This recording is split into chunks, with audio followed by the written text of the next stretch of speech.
Welcome to screen మస్తీ. నేను మీ శివాని. ఏపీలో అధికారం కోల్పోయిన వైసీపీ ఇప్పుడు కార్యాలయాల కూల్చివేత పైన బెంగ పెట్టుకుందనే చెప్పాలి. అనధికారికంగా రాష్ట్ర వ్యాప్తంగా అన్ని జిల్లాలలోనూ వైసీపీ ప్రధాన కార్యాలయాలను నిర్మిస్తున్న నేపథ్యంలో కూటమి ప్రభుత్వం వాటిని కూల్చేందుకు ప్రయత్నిస్తోంది. ఇక ఈ నేపథ్యంలో వాటిని కక్షపూరితంగానే కూల్చేస్తున్న వారని పేర్కొంటుంది. వైసీపీ హైకోర్టును ఆశ్రయించింది. అయితే కూల్చివేతలకు ఒక్కరోజు విరామం ఇవ్వాలి అంటూ హైకోర్టు ఆదేశించింది. దీంతో గురువారం నాడు అధికారులు దానికి దూరంగానే ఉండిపోయారనే చెప్పాలి. దీంతో మరోసారి వైసీపీ నాయకులు హైకోర్టును ఆశ్రయించారు. కూల్చివేతలను నిలుపుదల చేయాలి అని అభ్యర్థించారు.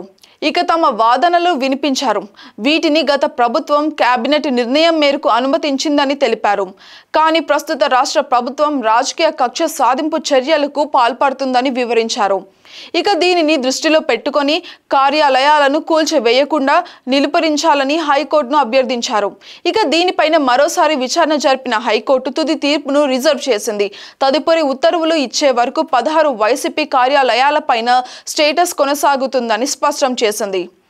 అయితే ఆ ఉత్తర్వులు ఎలాగ ఉంటాయనే విషయం పైన వైసీపీ నాయకులు దిగులు పెట్టుకున్నారనే చెప్పాలి.